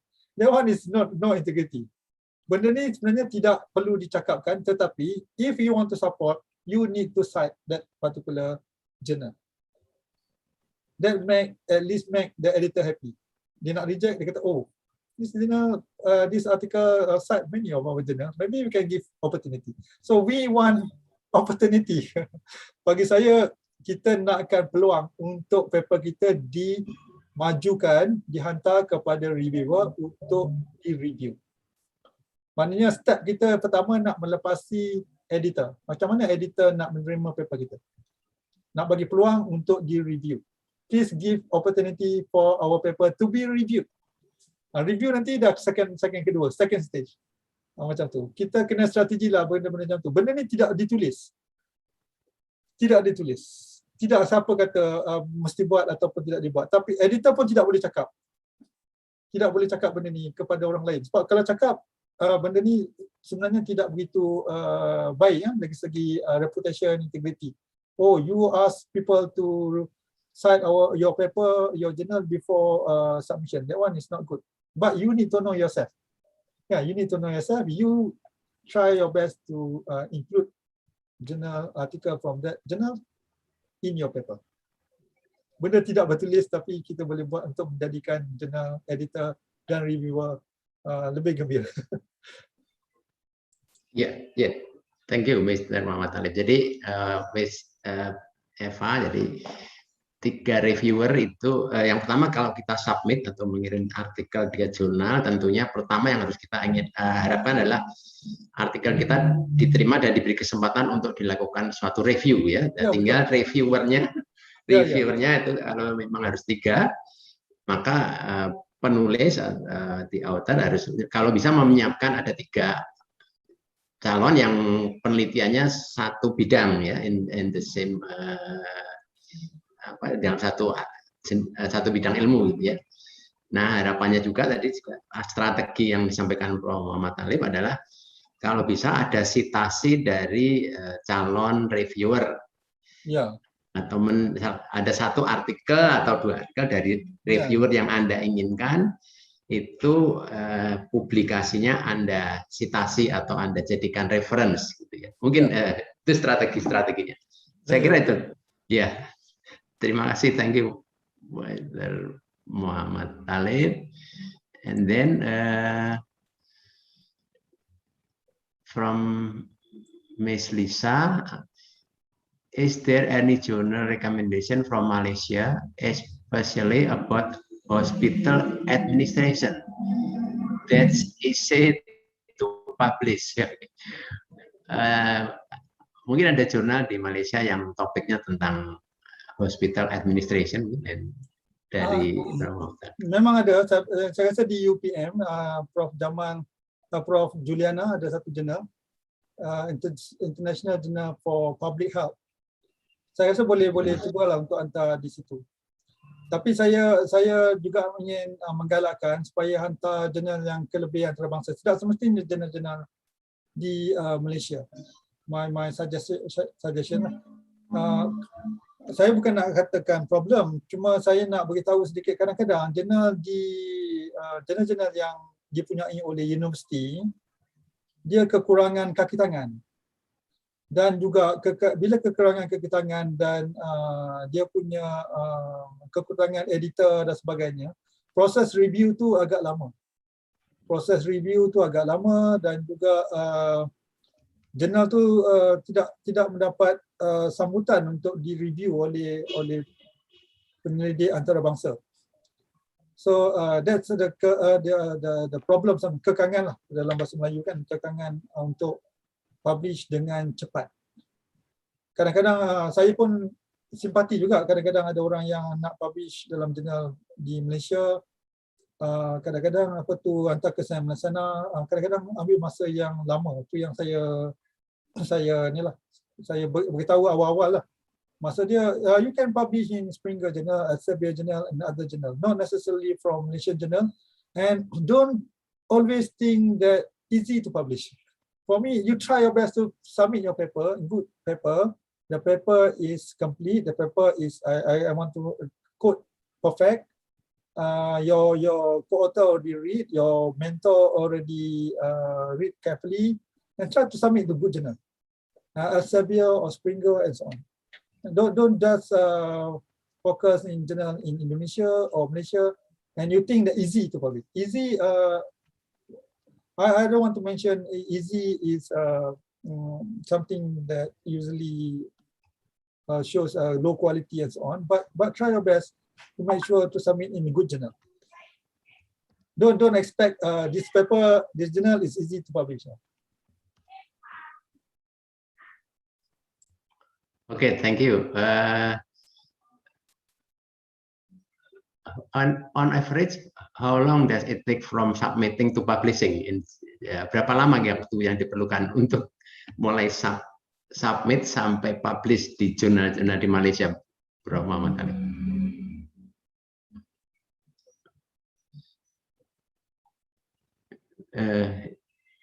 Your mic maybe mic-nya masih unmute. Okay, sorry. Yeah. Sorry, saya tak berani nak sebut berkenaan dengan jurnal di Malaysia berapa lama. Tapi bagi saya, jurnal ni sepatutnya publish dalam masa 3 months. 3 bulan. Maksud dia, saya beritahu student saya, kalaulah you nak publish in 2021, for example, last time you can submit actually in October. Oktober ya. In jelas ya. That one also very hard for you to publish in article in journal. Okay. But in Malaysia, sometimes I found that journal take a very long time. Apa isunya? Sebenarnya apa isunya? Saya nak beritahu sikit. Isunya ialah kenapa lambat. Ada orang kadang-kadang marah lambat. Ada orang yang semangat nak hantar tiba-tiba marah sebab lambat. Isunya ialah kesukaran editor untuk mencari reviewer. Saya kadang-kadang tegur juga kawan-kawan saya di jabatan saya. You want your paper to be published quickly, but when we invite you to review, you usually reject the invitations. Invitation. Okay, terima kasih, thank you. And then that from Bu Nur Endah, Miss Nur Endah. What research specification require a map of the research location? Okay, understand. Yeah. Usually paper related to environment, lingkungan ada di areas yang melibatkan area. I think maps, location is very important. Kalau kita dah kata nak beritahu penyebaran penyakit di satu tempat, I think the location is very, very important. Means that we need to know. If you study about air quality in indoor environment, isn't it? In school environment, people want to know where is the school located. Di mana sekolah itu berada. Ia akan memberi satu perbezaan yang ketara. If the school located in a busy, near to very busy road in Jakarta, is sure different from one school located in very rural, remote area. So usually the editor and the reviewer want to know, saya buat satu indoor air quality, walaupun indoor environment, tapi di sekolah di Malaysia. Saya perlu tunjukkan di mana lokasi atau location sekolah tersebut. Berapa jauh dengan jalan raya. Di mana tempat sekolah tersebut. Contohnya di kawasan saya di Bangi, UKM di Bangi. Di mana tempat tersebut? Adakah dia jauh daripada jalan raya? Adakah dia dekat dengan jalan raya? That one is very, very important. In that kind of research, maps is very important. And map usually indicate by the area, location, arah mana, utara. And kalau boleh mesti ada scale. So orang boleh ukur guna pembaris how far the school from the nearest roadside, for example. Jadi kita kalau boleh ada location, dan kita kena terangkan kedudukan sekolah tersebut, contohnya. Kalau research yang melibatkan maybe kita determination of microbe, yang spesifik microbe yang tidak melibatkan area, kita collect dekat satu tempat misalnya kata, tidak melibatkan area sangat, maksud dia nak tentukan jenis microbe ataupun jenis serangga dan sebagainya. I think that one is no need maps. Oke. Jadi pertanyaan dari Bu Norenda memang justifikasi tentang problem atau permasalahan di lokasi penelitian sangat perlu disampaikan ya. About justification of the problem at the research site ya, maybe Mr. Muhammad Ali. Jadi untuk termasuk tadi kalau dicontohkan oleh Prof. Muhammad Ali adalah kalau penelitian tentang indoor air quality di suatu sekolah misalnya dikaitkan dengan misalnya penyakit pada siswa atau pada murid, maka lokasi sekolah itu misalnya dekat dengan jalan raya ataupun yang polusi udaranya memang buruk di outdoornya, itu mungkin perlu diberikan data-data pendukung. Itu artinya untuk justifikasi pemilihan lokasi gitu ya. Jadi mungkin itu yang perlu disampaikan oleh di latar belakang khususnya in the background. And then from Miss Fitni, izin bertanya, Prof, apakah hal-hal yang membuat artikel kita tidak bisa atau sulit untuk dipublikasi? Adakah langkah-langkah yang dapat atau bisa kita lakukan jika artikel kita sangat sulit untuk dipublikasi? Ya, ini memang kenapa biasanya di reject dan sebagainya, mungkin justifikasinya bisa bermacam-macam ya, Prof. Ya. Terima kasih kepada yang saya suka nak menjawab soalan ni.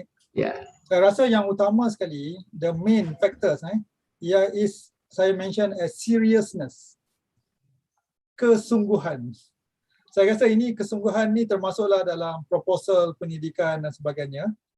Saya sebenarnya di Malaysia ni menjadi panel dalam banyak grant pendidikan di peringkat kebangsaan, di peringkat nasional, dan juga ada juga di international level. I think the first thing, if you want to go through this kind of journal, you need to show your seriousness. Apa maksud seriousness ni? Kesungguhan dalam bahasa Melayu. Ialah you need to make sure, saya cakap tadi, your paper is perfect. Maksud dia, perfect ni bukan apa, maksud dia tidak ada silly mistake. Kalau you lihat paper tu sekali lalu, you banyak contohnya grammatical error dalam bahasa Melayu ataupun dalam bahasa Inggeris. Kadang-kadang saya lihat dalam permohonan grant, tajuknya sangat menarik, tapi first 2-3 sentence kan dah ada grammatical error, dah ada kesalahan ejaan, walaupun dalam bahasa Melayu. Do you think the editor ataupun pemberi grant akan menerima paper sebegini? I'm sure not, because it show your seriousness. You tak berapa serius untuk membuat paper ini. Jadi saya rasa seriousness is very important. Make sure your paper is good. Follow at least is good. Even though the content is not perfect, but your paper, bila orang tengok kan, ini secara luaran saja. Orang tengok paper tu sekali lalu, jadualnya tersusun, figurnya tersusun dengan baik, tabelnya tersusun dengan baik, tidak ada kesalahan ejaan yang ketara. Kalau dilihat, sama juga dengan saya rasa student punya thesis kan, kalau kadang-kadang reviewer just check one reference, ada tulis itu Latif, nama saya, tapi di bawah tidak ada. That one is show you are not serious. Saya pernah paper saya di reject oleh satu jurnal Chemosfer. Dia kata one of the reference not in the reference list. It show you are not serious. Saya rasa macam kecewa juga. Tapi that one also I think the editor look, maksud dia reject dengan cepat. Make sure your paper is perfect. Sekali lalu kita pandang orang kan, sekali lalu kan kita tengok, oh this one is good, something like that. Maknanya sekali lalu papernya ala baik. Itu untuk mengelakkan di reject dengan cepat, seriousness. Yang kedua saya rasa the flow of information, the story. The story means that you need to make sure tadilah the story is good. Maksud dia paper tu tersusun dengan baik. Maksud dia every paragraph ada single point. Setiap paragraph tu diletakkan dengan leading sentence and the flow is good. Even though your paper is not perfect, but the flow is good. Saya lihat kadang-kadang bila saya baca abstract, dia bercampur bau yang saya colorkan tadi. That one I think the main problem. Kalau kita buat introduction, tidak ada flow of information yang bagus. Jadi secara umumnya tadi saya rasa yang pertama sekali the first view, seriousness. Jangan ada banyak salah-salah ejaan, jangan salah-salah ni figure nampak macam dalam bahasa Melayu saya tak tahu, dalam bahasa Indonesia dia tak kesungguhan, cincai dalam bahasa Melayu, dalam bahasa di Malaysia ni dia panggil cincai. Maksud dia tidak sungguh-sungguh. Nampak tidak. Yang kedua tadi the flow of the story. Flow of the story itu is very good. Maksudnya kalau orang baca cepat tadi, yang editor selalu baca cepat, dia nampak at least dia bagi peluang untuk di-review. The flow of the story is good.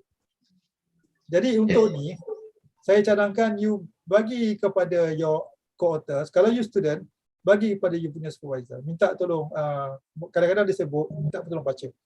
Minta tolong supervisor baca dengan baiklah. Minta baik-baik. Do it nicely. Be nice. Ya, terima kasih. Jadi Bu Fitni tadi ya, Mbak Fitni ya. Jadi tadi Prof. Talib menjawab bahwa pertama untuk supaya kemungkinan di reject itu kecil gitu ya, mungkin jangan ada kesalahan-kesalahan yang mendasar, elementer ya. Ya, jadi jangan kesalahan yang misalnya dalam penulisan, kemudian juga mungkin juga grammarnya mungkin ya itu ya harusnya mungkin dijaga itu ya. Salah satunya adalah dengan meminta co-author untuk ikut membaca dan kemudian ikut merevisi gitu ya. Atau orang lain mungkin ya Pak. Kemudian the story ya, dia cerita alur penelitian dari permasalahan penelitian sampai atau the main problemnya harus jelas, urut dan mudah dipahami. Itu pun kalau di artikel juga jangan maksimal 3 atau 4 paragraf ya mungkin. Jadi alur cerita itu yang seringkali memang menjadi menjadi kesulitan bagi kita untuk membuat satu alur cerita yang mudah dipahami. Dan tadi juga Prof. Talib juga sudah menyampaikan harusnya bersifat deduktif ya, mengerucut ya dari permasalahan yang global ke spesifik. Ya, itu mungkin yang bisa mungkin ada lagi untuk yang akan bertanya. Tidak ada.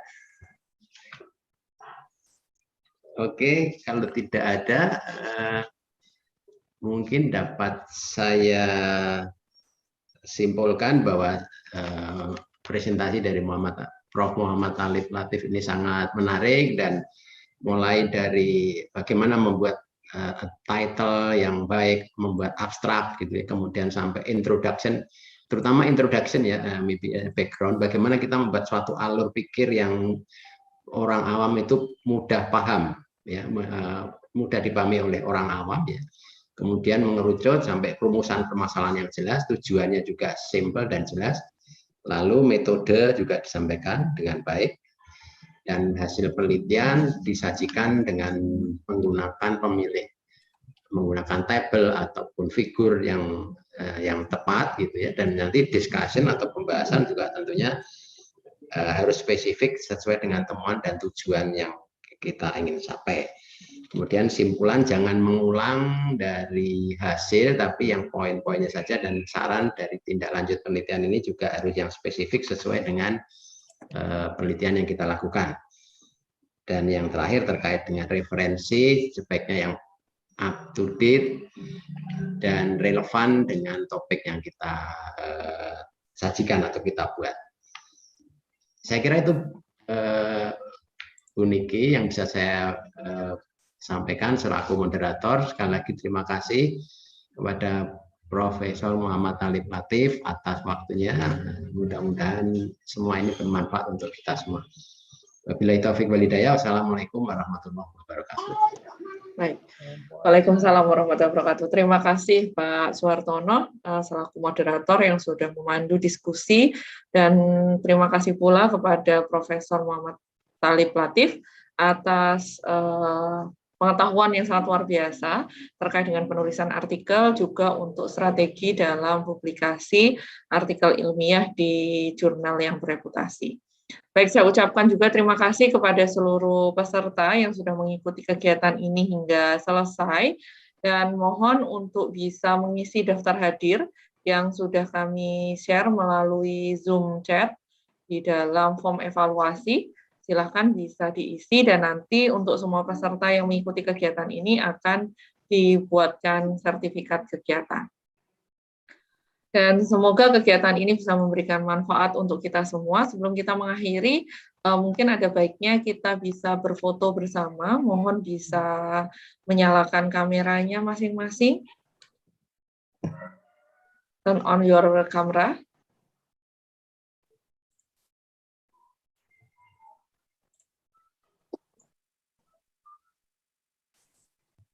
Oke, saya akan berikan aba-aba.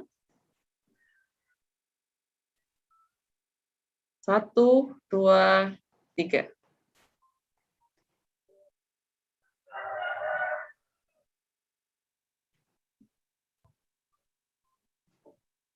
Baik, next page. 1, 2, 3.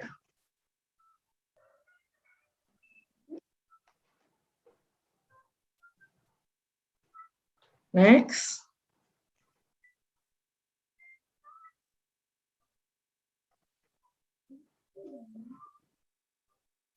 Okay, and last page.